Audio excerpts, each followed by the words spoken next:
Hello students, a very warm welcome to you all. So I hope you all are good. And अभी तक देखिए आप लोग कर चुके हैं चैप्टर सेल. आई थिंक आपको अच्छे से समझ आया होगा. अब शुरू करेंगे हम एक नए चैप्टर की, दैट इज़ चैप्टर टिश्यू. बहुत अच्छी हमें शुरुआत करनी है टिश्यू की. तो सबसे पहले इस वर्ड को समझते हैं कि टिश्यू का मतलब क्या है. पिछले चैप्टर में, सेल चैप्टर में आपने पढ़ा था कि सेल्स मिलते हैं, टिश्यू बनाते हैं, टिश्यू से ऑर्गन बनता है, फिर ऑर्गन सिस्टम, ऐसे ही पूरा ऑर्गेनिज्म. तो बिल्कुल यही बात है कि सेल्स जब आपस में इकट्ठे हो जाते हैं तो टिश्यू कहते हैं. पर एक बात और है, ये मतलब नहीं है कि यहाँ ये 4 सेल हो गए तो आप इसको टिश्यू कहोगे, ऐसा ज़रूरी नहीं है. अगर ये चारों सेल मिलके एक काम करे, ठीक है, एक कोऑर्डिनेटेड मैनर में वर्क करे या एक सिमिलर फंक्शन परफॉर्म करे, तो ही आप उसे टिश्यू कहेंगे, वरना नहीं कहेंगे. So what is tissue? Tissue is a group of sales having common origin. Origin common होना चाहिए and they perform similar function together, और एक साथ मिलके एक जैसा काम करें तो ही हम उसको टिश्यू कहते हैं.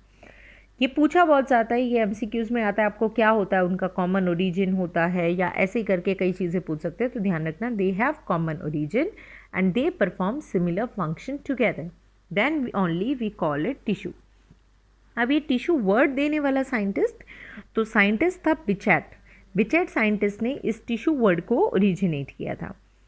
अब देखिए, बायोलॉजी की कोई भी ब्रांच है तो हम उसको अलग अलग वे में डिवाइड कर देते हैं. सेम वे टिश्यू जो ब्रांच है उसकी स्टडी करना, टिश्यूज़ की स्टडी कहलाती है हिस्टोलॉजी.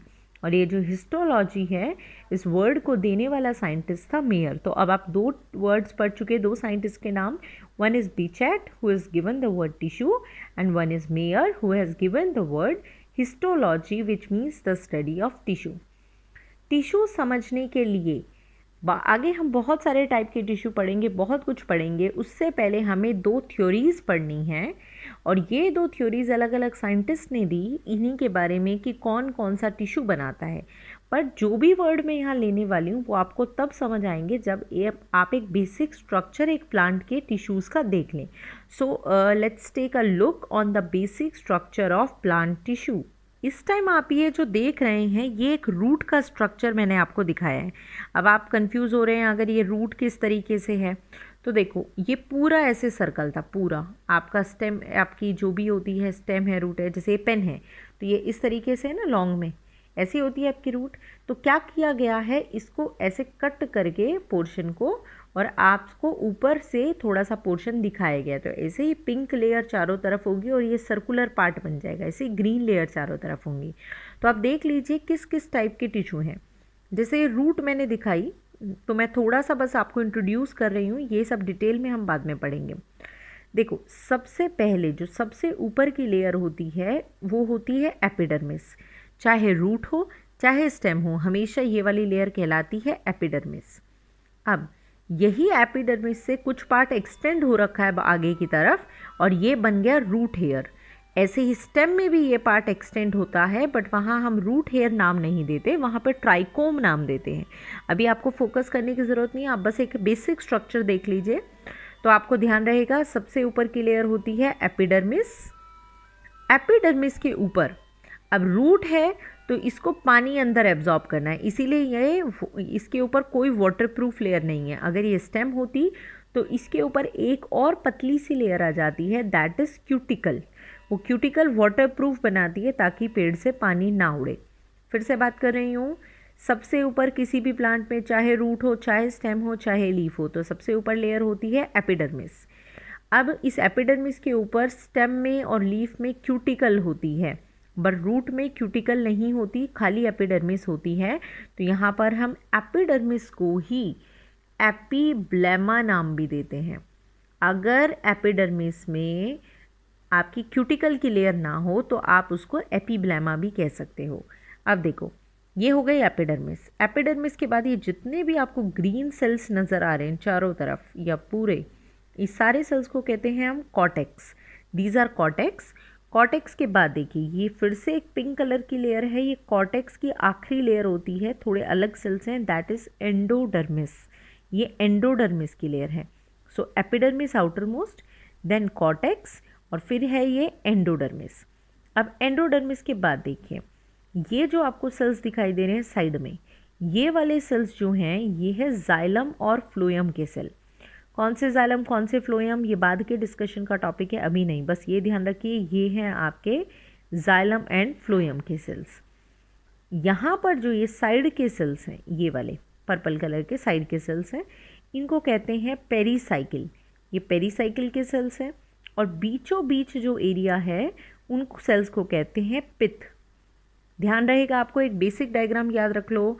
एपिडर्मिस आउटर मोस्ट है, ठीक है। अगर स्टेम और रूट है तो इसमें क्यूटिकल होगी, वरना हम एपिडर्मिस को एपिब्लेमा कह देंगे बिना क्यूटिकल के।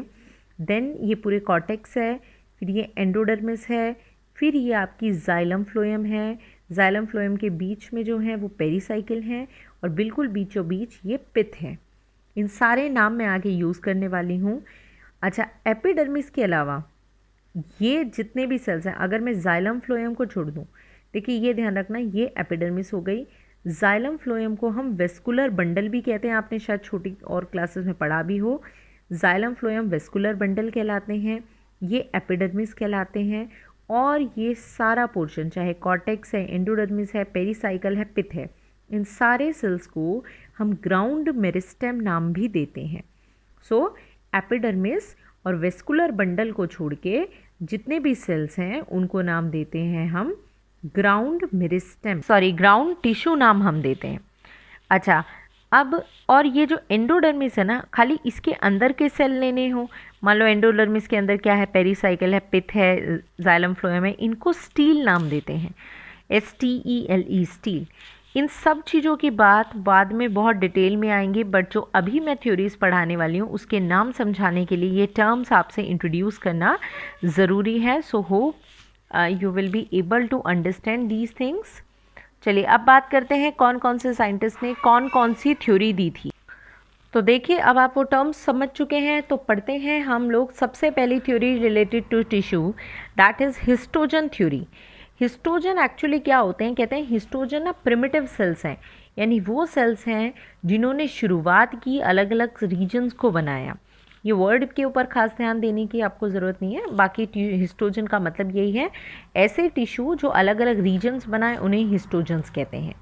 Histogen word is given by a scientist, या histogen theory is given by a scientist, that is Hanstein in 1870।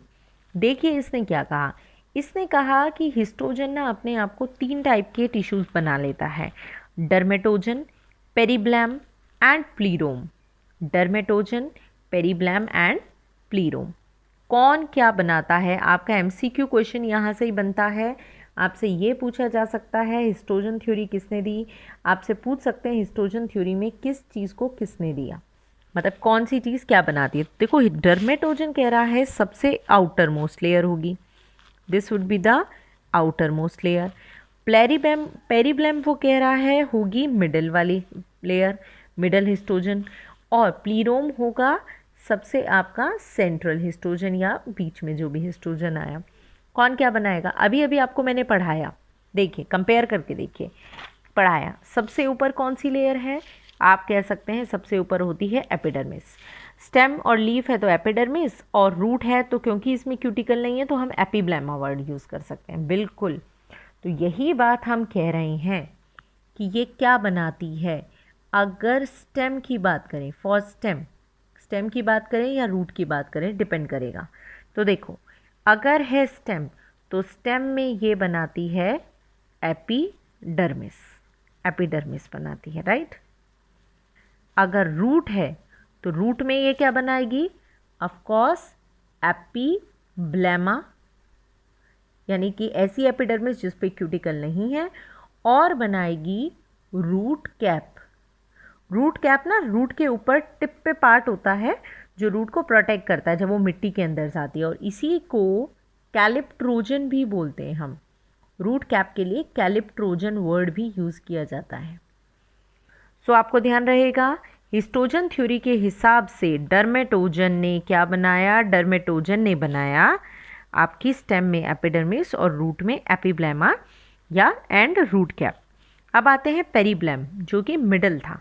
तो मिडल में क्या है, मिडल में है कॉर्टेक्स, तो यानी कि ये बनाएगा कॉर्टेक्स, यानी वो ग्रीन वाले सारे सेल्स वो ये बनाएगा, चाहे स्टेम हो चाहे रूट हो वो यही बनाएगा। चलो अब बात करते हैं प्लीरोम। प्लीरोम की बात करते हैं तो प्लीरोम कह रहा है ये क्या बनाएगा, ये बनाएगा, it will form stele. Stele का मतलब क्या है, tissue inner to endodermis. Endodermis के अंदर जो भी टिश्यू हैं वो ये बनाएगा, tissue inner to endodermis.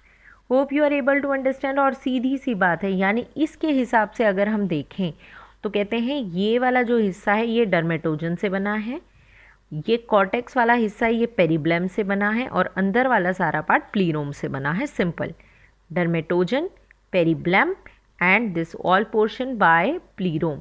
So this is histogen theory, and this histogen theory was given by scientist Hainstein. Hope you are able to understand. चलिए अब बात करते हैं हम दूसरी थ्योरी की, that is tunica corpus theory. ये भी इंपॉर्टेंट है आपकी, आप ध्यान रखेंगे। This theory was given by another scientist Schmidt in 1924। इसने सिर्फ 2 लेयर की बात की। इसने कहा बाहर की लेयर होती है ट्यूनिका और अंदर की लेयर होती है आपकी कॉर्पस। और इसके लिए एक डायग्राम भी फेमस है, वो डायग्राम मैं आपको दिखा देती हूँ। पहले देखिए कौन सा डायग्राम है, वो ये वाला डायग्राम है। ट्यूनिका कॉर्पस थ्योरी का ये डायग्राम उसके हिसाब से कह रहे हैं ये जो सबके बाहर लेयर है दिस इज ट्यूनिका लेयर, और अंदर के जितने भी सेल्स की लेयर हैं वो है कॉर्पस। तो ट्यूनिका ऑब्वियस ही बात है बाहर की लेयर है तो ये बाहर वाला पार्ट बनाएगी, कॉर्पस अंदर वाली लेयर है तो ये अंदर का पार्ट बनाएगी। तो ट्यूनिका ये क्या बनाएगी, ट्यूनिका हमने कहा ये है आपका आउटर पार्ट। तो ये जो आउटर पार्ट है तो ये क्या बनाएगा, ये बनाएगा एपिडर्मिस। ऑब्वियस सी बात है, it will give rise to epidermis. Corpus की बात करें, कॉर्पस क्या बनाएगा, कॉर्पस पूरा इनर वाला जो मांस है वो बनाएगा। तो अंदर में इसके 2 पार्ट बन जाते हैं, ठीक है, ये 2 पार्ट बनाता है। एक ये बनाता है प्रोकैम्बियम और एक ये बनाता है ग्राउंड मेरिस्टेम। इसका मतलब है सब कुछ ही आ गया, कॉर्पस से बाकी सारा चीज़ बनेगा। ग्राउंड मेरिस्टेम में मैंने आपको बताया क्या क्या आता है ग्राउंड मेरिस्टेम में, जैसे कॉर्टेक्स आ जाएगा, राइट, जैसे आपका एंडोडर्मिस आ जाएगा, कॉर्टेक्स एंडोडर्मिस, जैसे आ जाएगा पेरीसाइकिल, जैसे पित्त, ये सारे सेल इसमें आ गए। प्रोकैम्बियम जिसको वेस्कुलर बंडल जिसके अंदर आते हैं, प्रोकैम्बियम हमेशा वेस्कुलर बंडल बनाते हैं, ये बनाएंगे वेस्कुलर बंडल। और वेस्कुलर बंडल हमारे कौन कौन से हैं, वेस्कुलर बंडल ऑब्वियस सी बात है हमारे हैं जाइलम एंड फ्लोएम, ये 2 हमारे वेस्कुलर बंडल हैं। So this is tunica corpus theory. According to tunica corpus theory given by Schmidt, there is 2 layers, one is tunica, another is corpus. Tunica is the outer layer which will form the epidermis, and corpus is the inner part, inner cells which will form all the other cells. According to histogen theory there are 3 parts, dermatogen, पेरिब्लम and प्लीरोम। एक बात याद रखिए, ये specially the गई है, कौन सी किसके लिए दी गई है वो मैं बात कर देती हूँ। सो ट्यूनिका कॉर्पस थ्योरी जो है it was given for stem, it is given for stem. Stem के लिए है, ये वाली रूट के लिए नहीं है। और ये वाली तो आपको दिखाई दे रही है, राइट, किसके लिए है ये, वैसे तो मेनली ये रूट के लिए है, बाकी रूट और स्टेम दोनों के लिए इसमें ऑप्शन है, but it is given specially for stem. तो यहाँ पर आपकी थ्योरीज का पार्ट कंप्लीट हुआ है। अब हम पढ़ेंगे आगे कौन कौन से अलग अलग टाइप के टिश्यूज़ हैं और फिर उन टिश्यूज़ को हम डिटेल में पढ़ेंगे।